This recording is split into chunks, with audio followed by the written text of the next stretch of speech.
Hello दोस्तों, आपके अपने YouTube चैनल गुणवंता में आपका स्वागत है। हम शुरू करने जा रहे हैं क्लास 12 की इंग्लिश।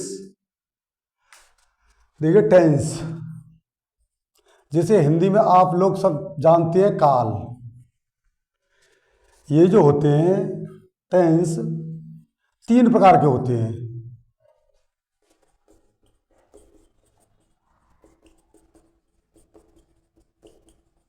जिसे आप कहेंगे प्रेजेंट, जिसे बोलते हैं वर्तमान। दूसरा जो कहेंगे, ये कहेंगे पास्ट, जैसे भूतकाल। और तीसरा थर्ड जो कहेंगे आप, फ्यूचर, भविष्य काल। भविष्यकाल। इनके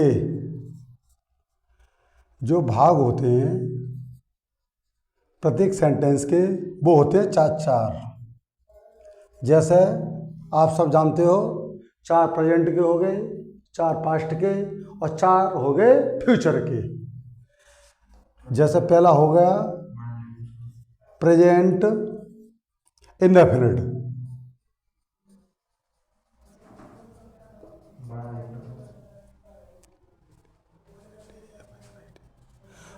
इसी का दूसरा जो भाग हो जाता है वो हो जाता है प्रेजेंट कंटिन्यूअस।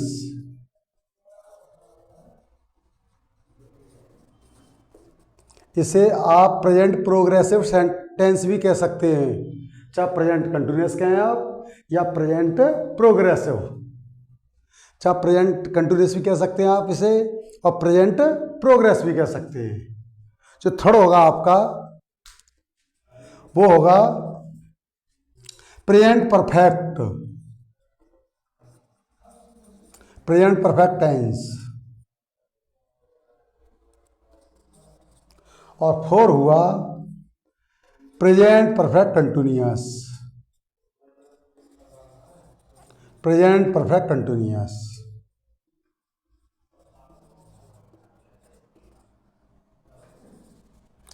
सबसे पहले हमने जो आपको बताया, ये बताया प्रेजेंट इंडेफिनिट, चाहे प्रेजेंट इंडेफिनिट है। दूसरा बताया प्रेजेंट कंटिन्यूअस। जो तीसरा बताया वो बताया प्रेजेंट परफेक्ट टेंस। और चौथा बताया प्रेजेंट परफेक्ट कंटिन्यूअस। अब पहला हमने जो सेंटेंस लिया, ये लिया आपका प्रेजेंट इंडेफिनिट। Present indefinite.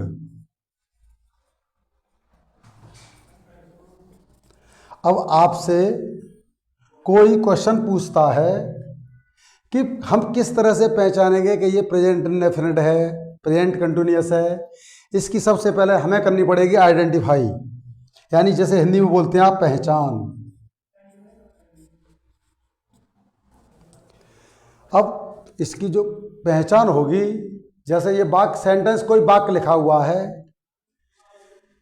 हमने लिखवा दिया जिन हिंदी के वाक्यों के अंत में, वाक्यों के अंत में आपका आना चाहिए ता है, या आना चाहिए ती है, या आना चाहिए ते है। वाक्यों के अंत में जो आपका आएगा वो आएगा ता है, ती है, ते है। इसके बाद जो आपकी आएगी हेल्पिंग वर्ब। देखिए हेल्पिंग वर्ब आप सब जानते होंगे, जो हेल्पिंग वर्ब बोलते हैं हिंदी में, जो हम बोलते हैं वो बोलते हैं सहायक क्रिया को। इसकी जो हेल्पिंग वर्ब होती है वो आपको होती है 2। एक तो होती है डज और एक होती है डू। एक होती है डज और दूसरी होती है जो डू। अब इसके बाद जो आता है आपका मेन वर्ब।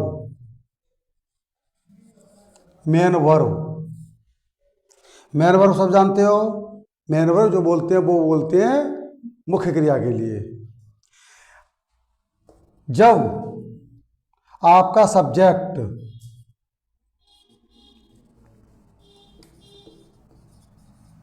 आपका कोई सब्जेक्ट है यदि वो सिंगुलर है, उस कंडीशन में आपको लगाना पड़ेगा एस या ईएस।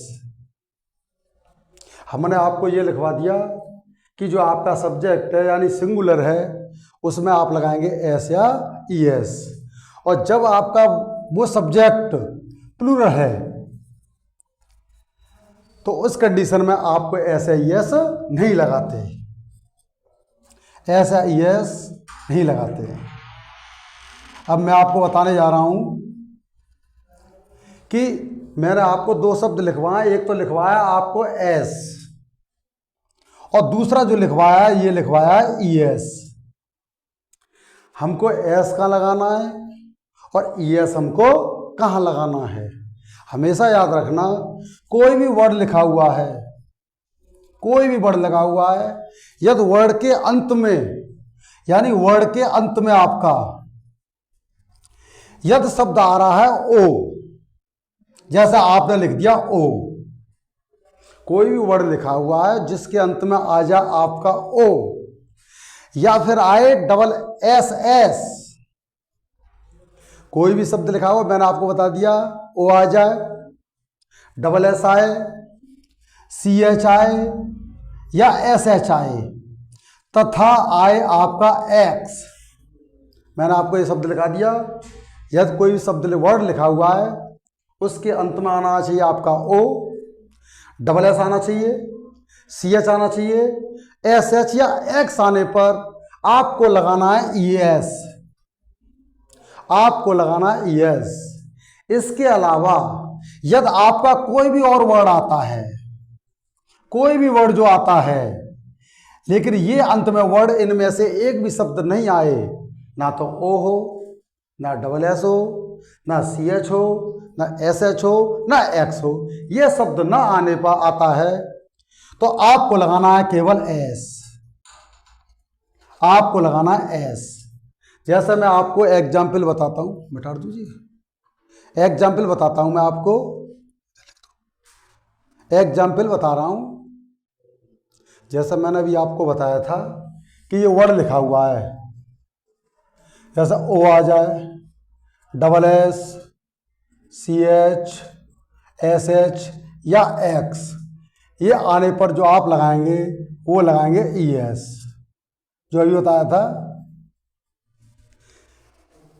जैसे हमने एग्जाम्पल दिया आपको एक, ये शब्द लिखा हुआ है गो, जी ओ, आपको इसमें जो लगाना पड़ेगा वो लगाएंगे आप ई एस, क्योंकि वर्ड के अंत में जो आ रहा है ये आ रहा है जी ओ यानी ओ।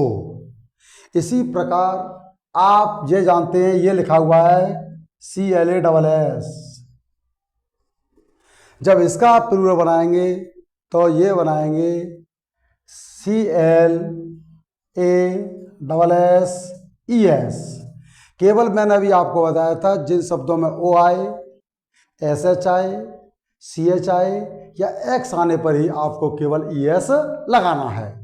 इसके अलावा आपको इससे कोई मतलब नहीं है, इसके अलावा और कोई शब्द आ रहा है यदि वो बीच में आता है, जैसे मैं एग्जाम्पल लिख रहा हूं, ये लिखा हुआ है बी ओ वाई, आप ये भी कह सकते हो इसमें भी ओ आ रहा है, लेकिन इसमें ओ जो आ रहा है ये आ रहा है बीच में, यानी आना चाहिए आपका केवल अंत में, इसीलिए इसमें आपको लगाना पड़ेगा एस। इसमें आप B O Y E S नहीं लगा सकते। कुछ शब्द ऐसे होते हैं जिसे आप अपवाद रूप कह सकते हैं, जैसे हिंदी में एक्सेप्शन बोलते हैं आप, जैसे हम हिंदी में अपवाद भी बोल देते हैं। जैसे ये लिखा हुआ आपका पी एच ओ टी ओ,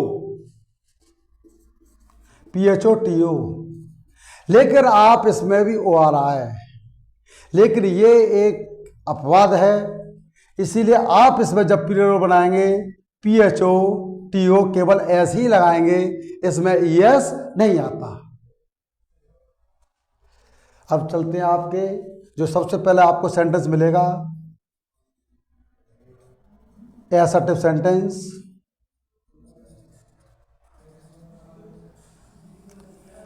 जो असर्टिव सेंटेंस होते हैं ये ऑलरेडी दो प्रकार के होते हैं। जो असर्टिव सेंटेंस ये जो होते हैं, ये होते हैं दो प्रकार के। इसमें पहला जो आपका रहेगा वो रहेगा सेंटेंस एफर्मेटिव, एफर्मेटिव सेंटेंस। इसमें रहेगा पहला एफर्मेटिव सेंटेंस और दूसरा जो रहेगा वो रहता है आपका नेगेटिव सेंटेंस, नेगेटिव सेंटेंस। अब आपको ये बताया एफर्मेटिव सेंटेंस और दूसरा है नेगेटिव सेंटेंस। इसमें क्या डिफरेंस है? इसमें डिफरेंस ये होता है जब वो कोई वाक्य लिखा हुआ है, यदि वो ऑलरेडी सकारात्मक वाक्य है तो आप उस वाक्य को कहेंगे एफर्मेटिव, और यदि उसमें यानी नेगेटिव वाक्य यानी नहीं लिखा हुआ है तो आप उसी सेंटेंस को कह देंगे हम नेगेटिव सेंटेंस। यही डिफरेंस होता है। एक बात जब यस हमें की जाती है उसे कहेंगे आप एफर्मेटिव सेंटेंस, और उसी बात को हम जब नहीं लगा करके कहते हैं कि मैं इस काम को नहीं करूंगा या करता हूं तो उसको हम कहेंगे negative sentence. Affirmative sentence, affirmative sentence सब जानते हो, हिंदी में बोलते हैं इसे सकारात्मक वाक्य। जब हम किसी वाक्य का संरचना करते हैं जैसे स्ट्रेचर, स्ट्रेचर जब हम किसी का स्ट्रेचर मीन्स सब जानते हो निर्माण करना, सबसे पहले जो आपको लगाना है उसमें लगाना है सब्जेक्ट। अब बात ये समझ में नहीं आती सब्जेक्ट किसे कहते हैं। सब्जेक्ट किसे कहते हैं? जिसके द्वारा कार्य किया जाए। अगर आपसे पूछा कोई कि सब्जेक्ट किसे कहते हैं, सब्जेक्ट जिसके द्वारा कार्य किया जाए उसे ही हम सब्जेक्ट कहते हैं। जैसा देखो मैं आपको बताता हूं, सब्जेक्ट कि जिसके द्वारा कार्य किया जाए उसे सब्जेक्ट कहते हैं। दूसरे नंबर पर प्रत्येक वाक्य में आपको जब एसर्टिव सेंटेंस होगा, सबसे पहले आपने लगाया सब्जेक्ट।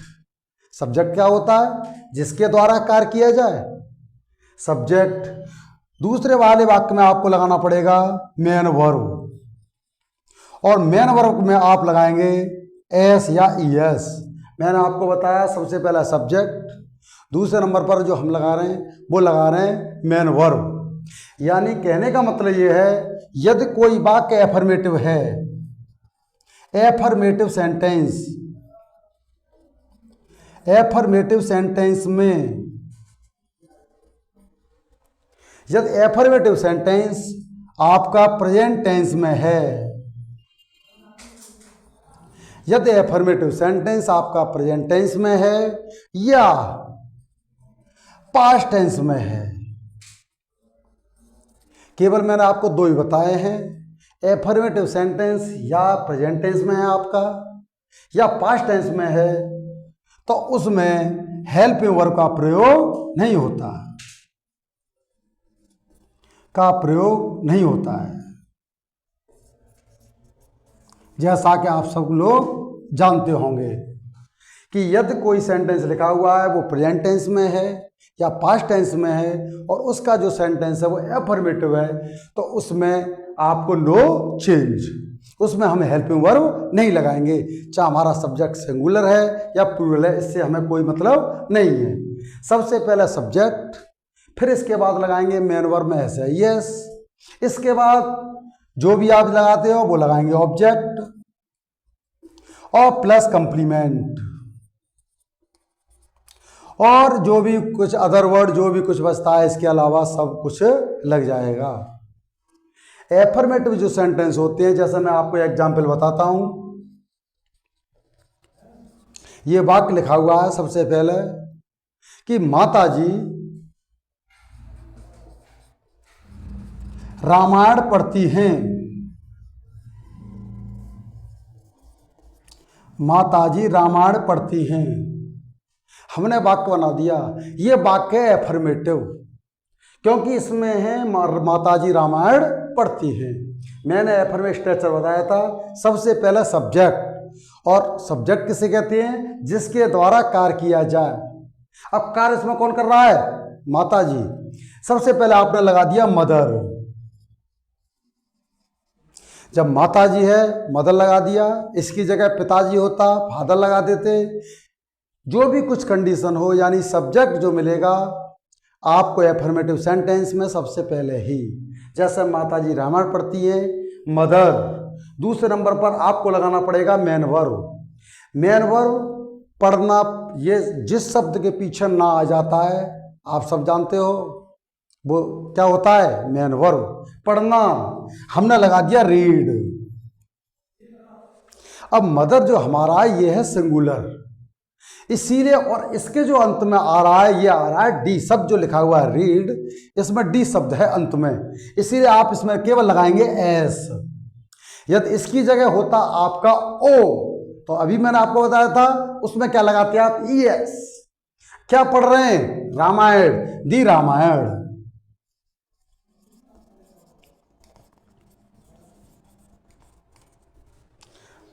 मदर रीड्स दी रामायण, ये जो वाक्य है।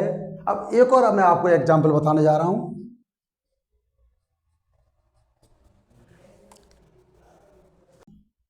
जैसे सेकंड जो सेंटेंस ये लिख रहा है, ये लड़के क्रिकेट खेलते हैं। ये लड़के क्रिकेट खेलते हैं। अब आपको मैंने अभी बताया था कि ये वाक्य कैसा है? एफर्मेटिव।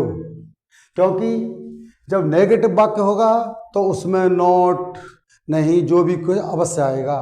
ये वाक्य बिल्कुल एफर्मेटिव है। ये लड़के क्रिकेट खेलते हैं। दीज बॉयज,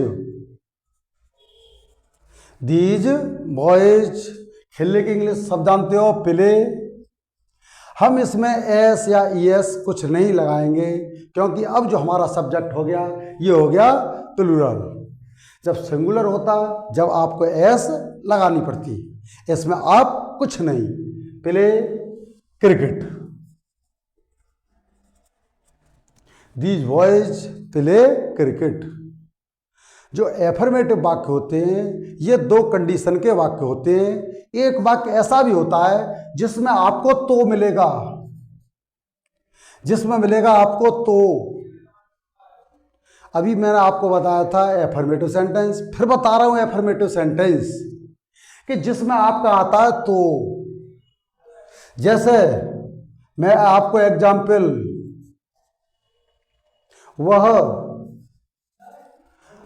पढ़ती तो है, वह पढ़ती तो है। ये वाक्य, ये भी वाक्य एफर्मेटिव ही है, लेकिन उस वाक्य में और इस वाक्य में थोड़ा डिफरेंस है। वो वाक्य वो भी एफर्मेटिव था, ये भी एफर्मेटिव है, लेकिन इसमें आपने लगा दिया तो। जब आपका तो आ जाए उसमें आपको क्या सीक्वेंस लिखना है? उसका जो सीक्वेंस होता है सबसे पहले उसे सब्जेक्ट ही लगाएंगे। जैसा वह पढ़ती तो है, सबसे पहले वहां की अंग्रेजी आपने लगा दिया सी। इसके अलावा अगर हमारा ये हो सिंगुलर, उस कंडीशन में आप लगाएंगे डज, और जब प्लूरल हो उस कंडीशन में आप क्या लगाएंगे? डू। आप इसमें लगा देंगे डज। हमने डज क्यों लगाया? क्योंकि जो सेंटेंस है ये एफर्मेटिव तो है, लेकिन एफर्मेटिव दो तरह के भी होते हैं, सी डज, और पढ़ती तो है रीड। ये वाक्य इस तरह से बनेगा, सी डज रीड। सेकंड टाइप आपको एक और बताने जा रहा हूं। आप ये पूछा, ये लड़के जाते तो हैं, ये वाक्य लिखा हुआ है। इसमें फिर आप सब्जेक्ट के ऊपर आते हैं। जैसा सब्जेक्ट है ये लड़के, आप लगा देंगे दीज बॉयज। ये लगा दिया हमने दीज बॉयज। इसमें भी जो तो लग रहा है, इसकी जो अंग्रेजी लगाएंगे आप वो लगाएंगे डू। हमने पहला जो सेंटेंस था उसमें लगाया डज, और सेकंड वाले सेंटेंस में लगा रहे हैं हम डू। क्यों? क्योंकि जो पहला सेंटेंस था उसमें जो सब्जेक्ट है वो है सिंगुलर, और दूसरा जो सेंटेंस है उसमें जो आपका सब्जेक्ट है वो है प्लूरल, इसीलिए आपने लगा दिया डू, और इसके बाद जो लगाएंगे आप गो। हमने पहले वाले में भी एस यदि कोई सेंटेंस लिखा हुआ होता है, उसमें आपका कोई भी सेंटेंस लिखा हुआ है, अभी मैं आपको बताने जा रहा हूं। जैसे जब उस कंडीशन में आपका आ जाए डज, इसके अलावा आए आपका डू, और इसके अलावा आपका जो वर्ब आता है वो हमेशा फर्स्ट फॉर्म में ही आता है, उसमें आपको SIS सेकंड फॉर्म ऐसा हम कोई परिवर्तन नहीं करते। ये जो सेंटेंस लिखा हुआ है जैसे डज आ गया, इसमें फिर भी वर्ब का फर्स्ट फॉर्म आएगा, चाहे वाक्य एफर्मेटिव है या किसी भी तरह का है। इसके अलावा जो आपका जो मैंने आपको बताया है ये हो जाता है नेगेटिव सेंटेंस। नेगेटिव सेंटेंस को सब जानते हैं आप, क्या बोलते हैं? नकारात्मक वाक्य। कहने का मतलब ये है इसमें जो वाक्य होगी वो पॉजिटिव नहीं होगी, वो वाक्य होगी जो भी वाक्य होगा उसमें नहीं अवश्य आएगी, जब ही वो वाक्य नेगेटिव होगा। चाहे कभी नहीं आए, खाली नहीं आए, कुछ नहीं आए, लेकिन उसमें नहीं अवश्य आएगी। हम 3 कंडीशन में नहीं अवश्य आएगी, उसी कंडीशन में आप नेगेटिव वाक्य वो होगा, अन्यथा वो वाक्य नेगेटिव हम नहीं कह सकते। इसका जो सीक्वेंस आपको लिखना है, सबसे पहले इसमें भी आपको सब्जेक्ट ही लगाना है, लेकिन इसके अलावा जो आप इसके बाद अब जो एफर्मेटिव वाक्य था उसमें हमने लगाया था, आपका जो बनाया था अभी उसमें मेन वर्ब में SIS, लेकिन इसमें भी आपने सब्जेक्ट लगाया। इसके अलावा आप लगाएंगे डज या डू। सबसे पहले सब्जेक्ट ही लगाएंगे। सब्जेक्ट आपकी किसी 2 कंडीशन में हो सकता है, क्योंकि उसमें 2 वचन होते हैं, एक वचन भी होता है और एक से ज़्यादा जो होते हैं उसे अब बहुवचन ही कहते हैं हम। सिंगुलर और प्लूरल हमारे यहाँ 2 ही इंग्लिश में वचन होते हैं। जैसा सबसे पहले आपने लगा दिया सब्जेक्ट। इसके अलावा जब आपका सब्जेक्ट है सिंगुलर, उस कंडीशन में तो आप लगाएंगे डज, और जब प्लूरल होगा जब आप लगाएंगे डू, प्लस इसके बाद उसमें आप लगाएंगे नॉट। इसके बाद आप क्या लगा देंगे? नॉट, क्योंकि उसमें नहीं अवश्य होगी, प्लस मेन वर्ब। अब मेन वर्ब में हमने उसमें एफर्मेटिव में लिखवाते हैं, मेन वर्ब में SIS आपको लगाना पड़ेगा, लेकिन इसमें केवल आपको मेन वर्ब ही लगानी पड़ेगी।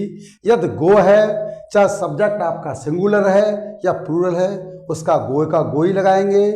रीड है, रीड का रीड ही लगाएंगे, उसमें आपको SIS नहीं लगाएंगे। क्यों? क्योंकि इसमें हमारा जो आ रहा है डज या डू। इसमें से जब नेगेटिव वाक्य होगा तो एक अवश्य यूज होगा, subject plus does, do, not, main verb, plus इसके बाद जो आपका होगा ऑब्जेक्ट, और प्लस होगा कंप्लीमेंट, जैसा कि आप सब लोग जानते हो।